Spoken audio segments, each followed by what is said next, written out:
Día 156. Yo soy lo que el Creador es. Luego, yo soy la salud del alma y del cuerpo.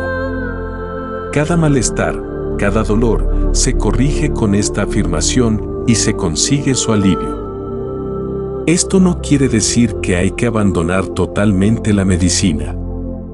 No, hay que usar con moderación ciertas drogas hasta adquirir la suficiente fe en la unión con Yo Soy. Recuerda que no es el agente medicinal el que da alivio al dolor, sino la presencia de Yo Soy, la que da el poder a ese agente medicinal.